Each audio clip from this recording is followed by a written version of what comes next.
సార్లు చేస్తా. మాధవి గారు, ఏ దేవుణ్ణి పూజించాలి, ఏ గుడికి వెళ్ళాలి, ఎక్కడికి వెళ్ళాలి, ఎవరిని ఆరాధించాలి అనేది కూడా వ్యక్తిగత స్వేచ్ఛకు సంబంధించిన విషయం. హిందువులు కాబట్టి హిందువులు ఈ దేవుణ్ణే మొక్కండి అని హిందువులుగా మనం వేరే వాళ్ళకి చెప్పే హక్కు మనకుందా? 100% ఉంది. ప్రపంచానికి విశ్వానికే నీతి చెప్పినటువంటి దేశం ఇది. ఇది కర్మభూమి. ఇక్కడ అదే అంటున్నారు కదా, ఎవరికి నచ్చిన దైవాన్ని వాళ్ళు పూజ చేసుకోవచ్చు. ఏ ఐడియాలజీ మీది, ఏ ఐడియాలజీకి ఏ దేవుడు లేరు చెప్పండి. ప్రతి ఐడియాలజీకి ఒక దేవుడు మనకే ఉన్నాడు కదా. నీకు శౌర్యం కావాలా, వీరత్వం కావాలా, లేకపోతే నీకు సరదా కావాలా, సంతోషం కావాలా, లేక చిన్నపిల్లల నేచర్ కావాలా, అన్ని రకాలైనటువంటి దేవుళ్ళు మనకే ఉన్నారు కదా. సో అసలు మేము దేవుణ్ణే నమ్మమబ్బా, మేము ఓన్లీ స్పిరిచువాలిటీ, మేము ఆత్మ సంబంధిత. చెట్టును మొక్కు, చెట్టు గాలి ఇస్తుంది, ఆక్సిజన్ ఇస్తుంది, నీకు బ్రతికిస్తుంది. లేకపోతే నువ్వు లేవు. నింగి నేల నీరు నిప్పు గాలి అన్నిటిని మొక్కు. అదే కదా మనం గ్రాటిట్యూడ్ చూపించేది. నీకు ఏం తక్కువైందని ఒక ఆఫ్ఘనిస్తాన్ వాడు వచ్చి నీకేం నీతి చెప్తున్నాడని అడుగుతున్నా. నేను నిజం చెప్పే ప్రయత్నం చేస్తున్నా. నిజం చెప్తే మీకు నచ్చట్లేదు అంటే నేను జాగృతం చేసి పని చేస్తున్నాను. జాగృత పరచడం ఈ దేశంలో నేరం అయితే ఆ నేరం మరి 100 సార్లు చేస్తాను నేను అంటున్నా. నా అన్వేష్ కూడా హిందూ మతం, హిందూ ధర్మం, సీతమ్మ గురించి కూడా కామెంట్స్ చేశారు. ఇప్పుడు ఆయన మీద కేసు ఫైల్ అయింది. దీని మీద మీరేమంటారు? నేను లాస్ట్ మంత్ ఒక వీడియో చేయడం జరిగింది అతని మీద. ఎంతసేపు భారతదేశము పాకిస్తాన్ ఒక బూచి చూపించి బ్రతుకుతుంది ప్రభుత్వము అని. అతనికి ఒక కౌంటర్ చేసిన జస్ట్ 20 డేస్లోనే అతను చెప్పిన ఆ బూచి వాళ్ళే బూచి పనులు చేశారు. అంటే ఆమ్దం గింజల నుంచి పాయిజన్ తయారు చేసి 1,00,000 మందిని చంపాలనుకోవడం, కారులో బాంబులు పెట్టడం, డాక్టర్లే టెర్రరిస్టులకు మారటం, జిహాదీ తప్పు కాదు అని చెప్పేసి MBBS చదువుకున్న డాక్టర్లు మాట్లాడడం. ఇదంతా ఎవరు ప్రొవోక్ చేశారు? పాకిస్తాన్ వాళ్ళే ప్రొవోక్ చేశారు. భారతదేశము పాకిస్తాన్ని బూచిగా చూపించలేదు. వీధిలో ఇటు మన హైదరాబాద్ గల్లీ దగ్గర నుంచి ఢిల్లీ వరకు వీధిలో పాముల్లాగా, పిల్ల పాముల్లాగా పాకి ఉన్నారు. అవకాశం దొరికితే మనల్ని చంపాలని చూస్తున్నారు. ఎందుకు చంపాలనుకుంటున్నారు? ఈ మతం కోసమే చంపాలనుకుంటున్నారు. వాళ్ళకి వేరే ఇంటెన్షన్ ఏం లేదు. వాళ్ళ మతాన్ని మొత్తం విస్తరింపజేయడమే వాళ్ళ ఒక టార్గెట్. సో కాబట్టి అతను అలాంటి మాటలు మాట్లాడినాడు. మిషనరీ స్కూళ్ళల్లో చదువుకున్నాడు. మరి సీతమ్మ తల్లి మీద, ద్రౌపది మీద అలాంటి కామెంట్లు చేయక, అవి మిషనరీ స్కూళ్ళల్లో చెప్తారు. సీతమ్మ తల్లి టీషర్ట్ వేసుకుందా, ద్రౌపది టీషర్ట్ వేసుకుందా, ఎందుకు రేపులు చేశారు? సీతమ్మని ఎవరూ రేప్ చేయలేదు, ద్రౌపదిని ఎవరూ రేప్ చేయలేరు. అసాల్ట్ జరిగింది. ఎస్, వాళ్ళతో సీతమ్మ తల్లిని ఎత్తుకెళ్లారు, ద్రౌపదీదేవి చీరను లాగారు. కానీ లాగుతుంటే అక్కడ ఆమె అలా పడిపోలేదు. శ్రీకృష్ణుడు వచ్చి కాపాడాడు. ఈ నీతి మనకు కూడా నేర్పించారు.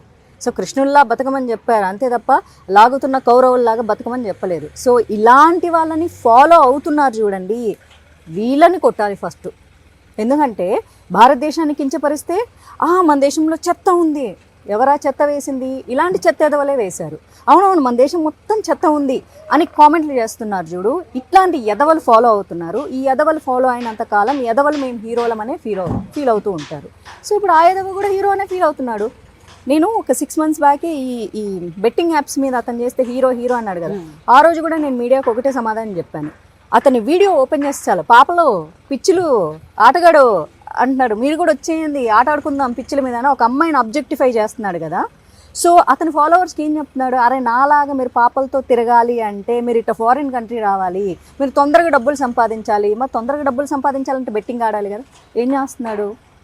ఒరే ఎదవా, ఎన్నిసార్లు చెప్పాలరా ఎదవ పనులు చేయొద్దని అన్నట్టుంది అది. చెప్పారు ఆడవాళ్ళు ఏ బట్టలు వేసుకోవాలి, ఎలా ఉండాలి, ఎక్కడికి వెళ్ళినప్పుడు ఎలాంటి జాగ్రత్తలు తీసుకోవాలి అనేది కూడా మగవాళ్ళు, అది కూడా సినిమా హీరోలుగా పేరు తెచ్చుకున్న వాళ్ళే చెప్తున్నారు.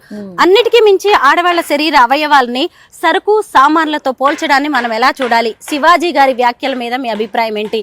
అలాగే ఆయనకి కౌంటర్ ఇచ్చారు అనసూయ. ఇప్పుడు ఆయన వీళ్ళిద్దరి మధ్యలోకి నాగబాబు గారు వచ్చారు. వీటన్నిటి మీద పెద్ద డిస్కషన్ జరుగుతుంది. ఈ ఎపిసోడ్ మీద మీ అభిప్రాయం చెప్పండి. ఈ ఎపిసోడ్ మీద నేను ఒక రోజు ఫేస్బుక్లో నా ఒపీనియన్ షేర్ చేయడం జరిగింది. వెంటనే జనాలు వచ్చేసి ఓహో నీకు ఇప్పుకొని తిరగడం ఇష్టమా అన్నారు. అంటే జనాలు ఏంటంటే అయితే ప్రకృతి లేకపోతే వికృతి, మధ్యలో ఇంకేది లేదనుకుంటారు. నాకు అన్నం ఇష్టం లేదంటే నేను వెళ్ళిపోయి వెంటనే గడ్డి తింటా అని కాదు దాని మీనింగ్. అంత విచక్షణారహితంగా ఉన్నటువంటి ఫస్ట్ ఆఫ్ ఆల్ ఈ ప్రజల గురించి నేను మాట్లాడదలుచుకోలేదు. ఇప్పుడు ఏదంటే కరోమంటే కప్ప కోపం, విడవమంటే పాము కోపం.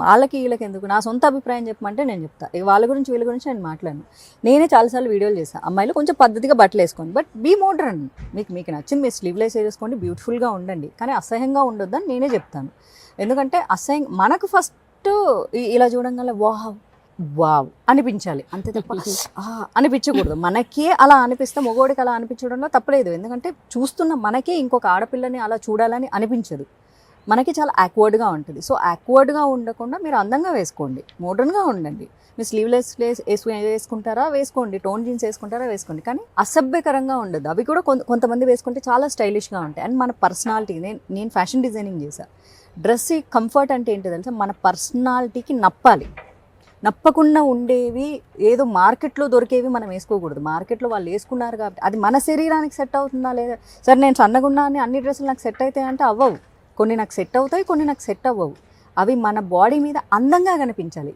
అంటే మనం అది వేసుకుంటే మన బ్యూటీ ఎన్హాన్స్ అవ్వాలి, లేదా మన బ్యూటీని ఆ బట్టల వల్ల దానికో బ్యూటీ ఇవ్వగలగాలి. ఈ రెండింటిని క్రాస్ చేసి కేవలం మార్కెట్లో ఉన్న బట్టలు వేసుకుంటామంటే కాదు. చాలామందికి వాళ్ళు పర్సనల్గా బట్టలు వేసుకోవడం ఇష్టం, స్కిన్ చూపిస్తూ బట్టలు వేసుకోవడం ఇష్టం. అఫ్ కోర్స్ వాళ్ళు వాళ్ళ కోసమే రెడీ అవుతున్నారు. ఇక్కడ ఇంకొక పాయింట్ కూడా ఉంది. అలా బట్టలు వేసుకుంటున్న అమ్మాయిలకి లైకులు కొడుతూనో, బూతులు తిడుతూనో, రిపోర్ట్లు కొట్టకుండా వాళ్ళకు ఫాలోవర్షిప్ పెంచిన వాళ్ళు ఎవరు ఫస్ట్? ఇక్కడ ఆడదాని ఒక్కడిదే నేరం అని ఈరోజు ఆడదాని మీద నేరం వేసేస్తున్నారు కదా. వాళ్ళకు పెంచి పోషించి లైకులు కొట్టిన వాళ్ళు ఎవరు? ఈ సమాజంలో మనుషులు కదా. మేము హేట్ చేస్తూనే కామెంట్ పెడతానంటే, హేట్ ఎందుకు చేస్తున్నావు, బ్లాక్ చేయి నువ్వు. కాదు, ఈరోజు హేట్ చేయాలి, మళ్ళీ ఆ ఫోటో చూడాలి. రేపు హేట్ చేయాలి, మళ్ళీ అమ్మాయి పెట్టిన ఇంకో ఫోటో వీడియో చూడాలి. ఎందుకు? బ్లాగ్ కొట్టు, రిపోర్ట్ కొట్టు. అప్పుడు ఫాలోవర్సే పెరగరు కదా. అండ్ వాళ్ళు స్కిన్ షో చేస్తున్న కొద్దీ వాళ్ళు ఇన్ఫ్లుయెన్సర్గా పెరుగుతున్నారు. వాళ్ళు పెరిగిన తర్వాత వాళ్ళకి వెబ్ సీరియల్ వస్తున్నాయి, టీవీ ఛానల్లో ఆఫర్లు వస్తున్నాయి, వాళ్ళకి సినిమాలు ఆఫర్లు వస్తున్నాయి. వాళ్ళు స్కిన్ షో చేస్తేనే ఆఫర్లు ఇస్తున్నారు. ఓన్లీ తెర మీదే చెయ్యాలి అని చెప్పేసి ప్రొడ్యూసర్లు ఏం చెప్పట్లేదు కదా. ఇక్కడ ఎవరు పాత్రదారులు అవుతున్నారు? సమాజం పాత్రదారులు అవుతున్నారు.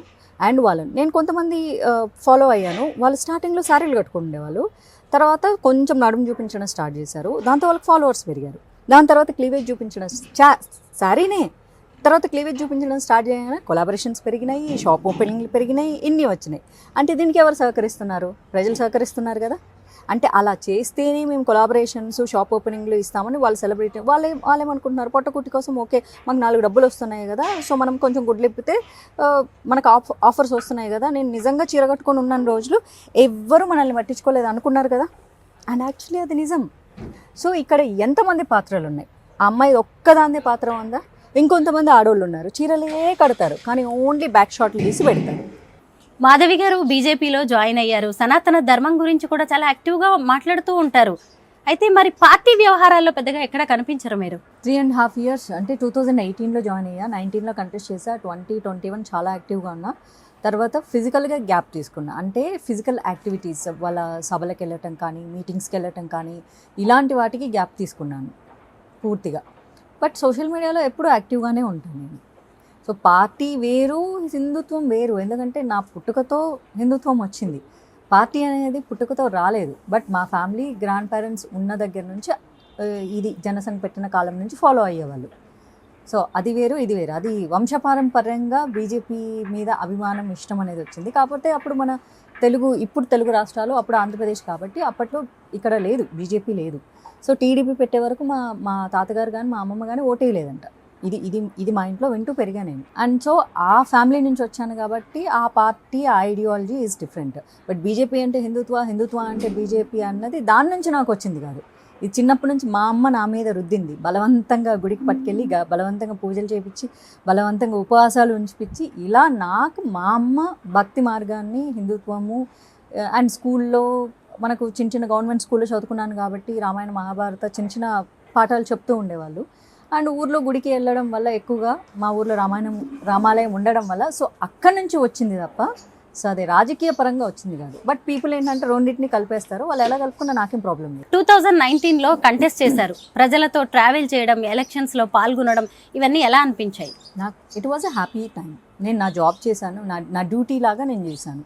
ఓకే, పార్టిసిపేట్ చేయాలనుకున్నాను, పార్టిసిపేట్ చేశాను, తిరిగాను. సో జనాల పల్స్ ఎలా ఉందో తెలుసుకున్నా. అది ఎలా ఉన్నా నాకు ఓకే, ఎందుకంటే నేను ఇష్టపడి చేసిన పని.